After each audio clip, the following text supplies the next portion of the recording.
Welcome back. When Rick Wakeman composed the 1972 rock classic Six Wives of Henry VIII, he said he'd love to perform it at Henry's Palace, Hampton Court. Well, that was nearly 40 years ago, and the authorities were far too stuffy to allow a rock star to play there. But times change, and the performance date has now been set. So congratulations, Rick, and come and join us.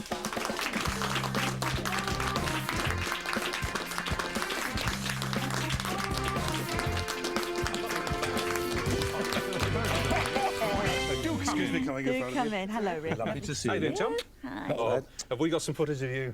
Oh, have you? Oh, I'll just go back out with the same Sit down.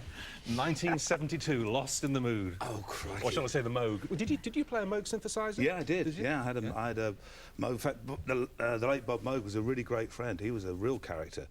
He was a mad American who invented this great synthesizer. It sounded like an orchestra. Well, it was just fantastic. Well, we pretended it sounded like Yeah, an pretended, but he was orchestra. just a genius. But he had no idea what effect he had on the whole rock and roll industry. And in fact, right up until when he died, he had no idea what he meant to people. He very quickly, we did a show once in Canada at Maple Leaf Gardens, and one of the Moogs broke down. Right. And he came in the dressing room at sort of half-time. We had a big curtain at front, 20,000 people at Maple Leaf Gardens. And he said, "There's something wrong with one of the Moogs, Rick." I said, "Yeah." He said, "I think I know what it is. I'll just nip up and have a look." I said, "Well, we're on in 5 minutes." Anyway, cut a long story short, went up in 5 minutes' time when we started the second half. And he's there, and he's taking it to pieces, and it's all laid out on top of the piano. And he's sort of working on it, and we're playing, 20,000 people going, "Who the hell's that up there?" And at the end of it was great, because I just went and I thought, I better explain something to people. And I went, "And gentlemen, this is the great Dr. Bob Moog." And he got a standing ovation. I bet he did, yeah. Oh, great story. And he went, "Ever so sorry." He was a wonderful man. Oh, that's fantastic. So, I mean, I remember buying Six Wives in 1972. Do you want your money back? No, I thought it was great. I thought it was great. Yeah. I used to play piano by ear. I still do play by ear. And I learned a few sequences from it. Very simplified, obviously. I was very proud of myself. It was a great record. It was great fun to do at the time, because technology was really in its infancy, so you had to make all the sounds and all of the things. The record company hated it when I gave it to them. Why? Well, the guy because I was actually signed to the American part of A&M Records, and one of the bosses came over, and I took it in very proudly to play it to them when I'd finished it, because it took nearly a year to do off and on. And he said, "That's great, Rick." He said, "But bring it back when you got the vocals on." And I said, "It's a keyboard instrumental album." He went, "Oh, great, just what we want." Oh, thanks. Yeah. Cheers, mate. But really funny, he said, how are we going to sell an instrumental keyboard? This is ridiculous. And he was really quite stroppy. A year later, he gave me my platinum disc at the Mead Festival. Yes. And it was really funny, because he went on to this speech to all the industry, and sort of said, "Every now and then a piece of music comes into our office, and we know we've got something really special." He said, "And when Rick brought this in, we knew we've got something really special. I'd like to present him with his platinum disc, and Rick, would you like to say a few words?" And as I passed him, he went, "Don't you dare." What inspired it? Great I mean, story. this is such an abstract idea. Well, when they asked me to do the album, I was looking for a subject matter to do as an instrumental, and I wanted to do what I called a series of abstract paintings, musically.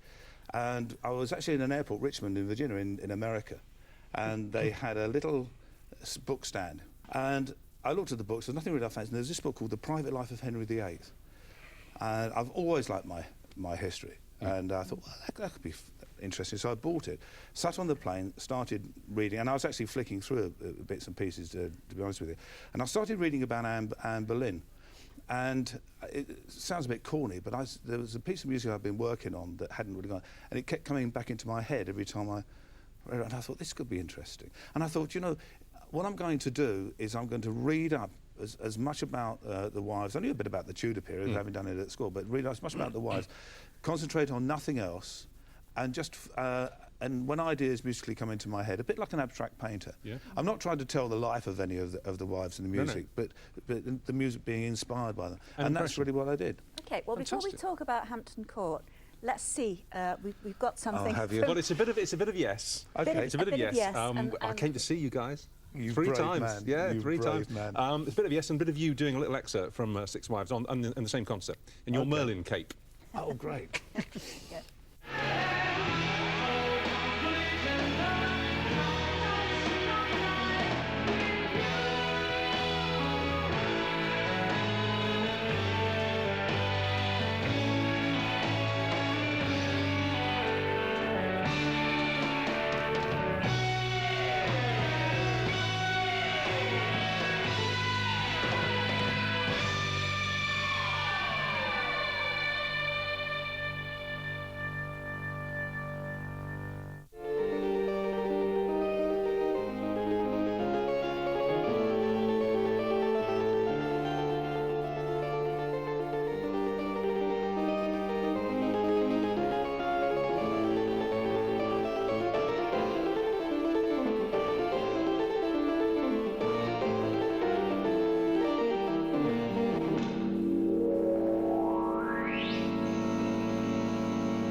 Definitely the sound of the What a 70s there. blast. So what, OK, so what actually, you couldn't get it performed at Hampton No. Court. What's changed their minds?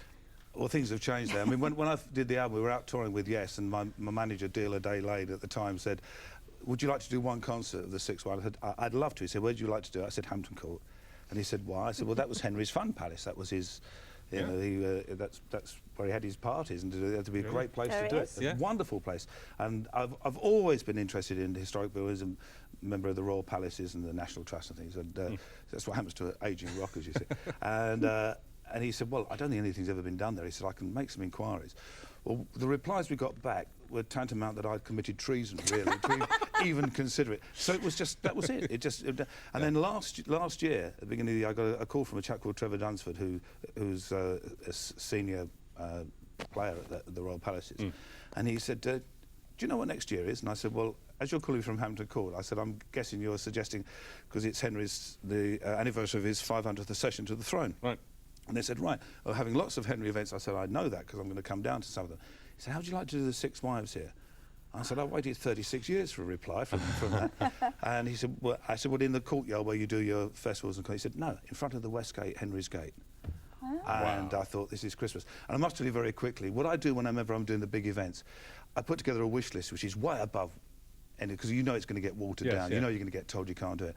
And I sat with 20 people around this table at Hampton Court with all the financiers, the management, all the production crews, the lighting, all the things I wanted. And I went through this massive list of what I wanted, you know, and then sort of sat back, waiting to go, well, you can't do that.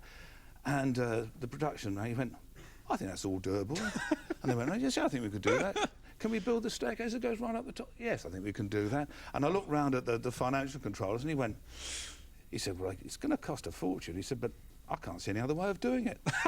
And I sort of went out there like walking on air, you know, expecting to get whittled back. It's all a dream. So it's all a dream. this takes place at the beginning of May? May the 1st and May the 2nd, we're doing it out the front in the open air as you come in straight in the gates, the building a grandstand and everything. Wow.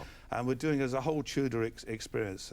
There's no burger bars or things. It's going to be sort of hog roast and things, all people dressed in Tudor costume, minstrels and jugglers and things. And what about the musicality? I mean, it won't obviously be just you and a synthesizer. I mean, you'll have quite a lot of backup, won't you? Yeah, I thought, they said, how big a band you want? And I pushed me luck. I've got a symphony orchestra, the English Chamber Choir, and an 8-piece band.